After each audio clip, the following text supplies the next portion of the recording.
My name is Darren Johari. I'm from Indonesia. My major is entrepreneurship. Hi, I'm Iwan. I'm an accounting major. I'm from China. Hi, I'm Trino. I'm from China. I'm film production major. I'm Aga, I'm from Indonesia, and I'm undeclared right now. Hey guys, my name is Andrew Schmidt. I'm from Switzerland. My major is psychology. My name is Chico Samayo. My major is communications. I'm from Bangkok, Thailand. My name is Diana Delgado. I am a modern languages major. I am a senior and I am undocumented. Hello, my name is Nefertari Hernandez. I am an English major. I am from Compton and I am undocumented. I'm from Mexico. I came here when I was 3 years old. When I came to the US, I was 5 years old. I came from Lima, Peru. My family all kind of gathered in the airport like right before we left. When my cousins were there, everyone was like, oh my gosh, you're going to the United States. Like, it's the first world. Like, you can drink like out of the faucet. My mom was 8 months pregnant with my brother when we were coming to the US, and she put on this big jacket because she didn't want the airport people to know that she was so pregnant because they might not let her on the plane. And we were gonna get a layover flight in Dallas to Kansas, and we did. And then there was another layover flight to Los Angeles. But she took off her jacket because she was so hot, and they wouldn't let us on the plane. We basically made a pit stop, like he was born, and then we went to Los Angeles. And immediately when we came here, we got the flu. Like, all of us got the flu. My dad, I remember him clearly saying this, like, they have the flu in the first world too? We've been cheated. I thought that was really funny. I've been here every summer. I guess I have like America's like my second home compared to Switzerland. Well, I've been here so many times, so really there's no feeling, but I guess I felt some emotion because I knew that this round, like this trip around, would be me just staying here. There's no flight back. So that was sort of different because I was excited to live a new life. The first time I came here, I was really nervous. I was 15, so that was like 4 years ago. Maybe I won't have friends. Maybe I can't understand like what my friends or the people trying to be my friends gonna say to me. I've just been here for 2 months. I remember hiding in a dorm and kept crying every night because every time I saw my family on Skype, I just like can't stop. The hardest thing about leaving Thailand, firstly, would probably be leaving my family because family means a lot to me, and I'm sure it means a lot to other people too. Most of my very close friends live in Thailand. Hopefully I make close friends here too. I miss freedom. I feel like in Thailand I'm like, in terms of like going out and stuff, it's more free. The law is not that like restricted as compared to here. Yeah. The hardest thing is probably leaving all my friends and my culture, all my backgrounds, the area I lived in, and most of all my family. The hardest thing about assimilating to the US, it would have to be the language. And I mean, even to this day, I still have like moments where I'm like, how do you pronounce this word? Or like, what does this word mean? Hardest thing was just being in an area that I haven't been around for, well, 18 years. Biggest change, just new home, new place, new weather, new friends.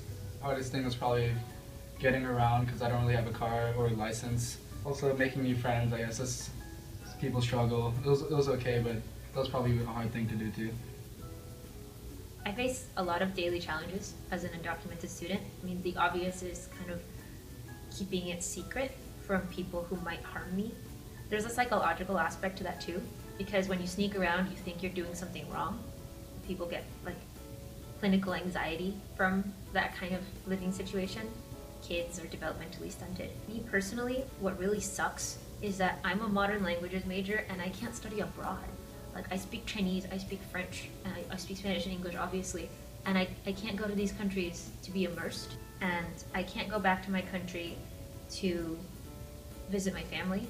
I can't vote in the country that I've been living in for 16 years. Something that really bothers me, like on a conceptual level, the 30% influx of people who signed up for driver's licenses this year, who all signed up to be organ donors, like 90% of them did, can't receive organs in return. That's kind of fucked up. Actually, that's not quite nice to say. That's kind of messed up. Personally, I don't think I'm belonging here. But this is not like uncomfortable. I know where I'm from. I know what I am, so I have like better understanding of myself.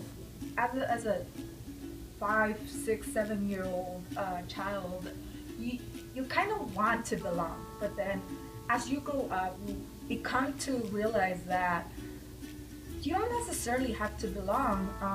You can just be yourself. As a matter of fact, being yourself, it's like a magnet. Like you can attract more people, and just you don't really have to change anything about yourself in order to belong to like a certain idea or like a certain societal norm. The impact of immigration in the American culture affect people's perspective, like political views, and as a society in general, people get more open-minded of how they're supposed to act around each other. It's pretty much helping us to become one.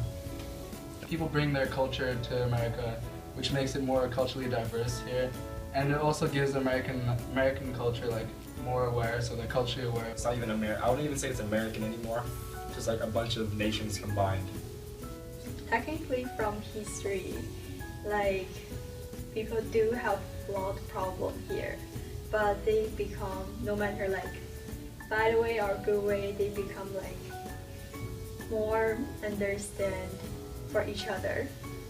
It kind of like develops people's ideas of what like people from different countries are like. Me, I'm from Thailand. Like a lot of people are like surprised I can like speak English as well. I think the way the U.S. handles immigration is good. I guess they have the ability to reinforce their law. They have like a cap on like the amount of immigrants they allow each year.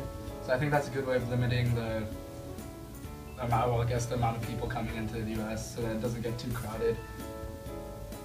Before, we have to go back to China to renew our visa like once a year.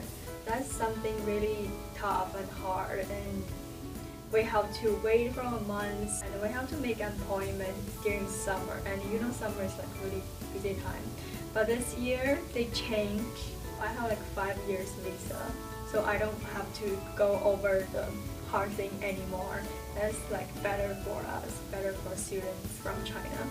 So the US has a really terrible history of dealing with its immigrants, and this is just like one little blip in the long string of abuses that have existed. We Latinos are the newest ethnic group to be attacked and scapegoated. Politicians don't want to measure up to their own failures, and they like to push that off on a demographic that honestly can't defend itself without outing itself. We hear a lot of myths about like immigrants don't pay taxes. That's completely false. I pay taxes, my mom pays taxes, I have the form, I can show you.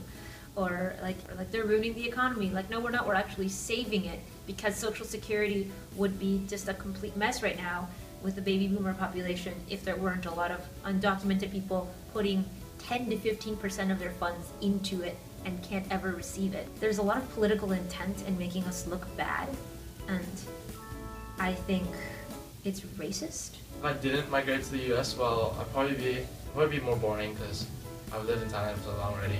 I wouldn't experience much and learn like responsibility, because in Thailand I have like a house, I have maids and stuff, whereas in the US I'm like alone. If I hadn't moved to the U.S., I would have moved to Australia or the UK. I guess my life would be, in a sense, the same, as in I'd be making new friends, new environment, and the weather is sort of similar. Maybe it's a bit drier here, but... So if I didn't go to LMU or move to the US, I would have either stayed in Switzerland or gone to the UK, but most probably gone to the UK. I guess it would have been the same, because I would have had to make new friends again, and that would have been a huge benefit if I went to the UK. But yeah.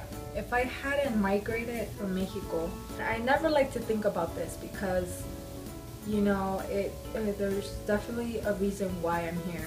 There's always a reason why things happen to you, and if that wouldn't have happened to you, then maybe you wouldn't appreciate what you have now.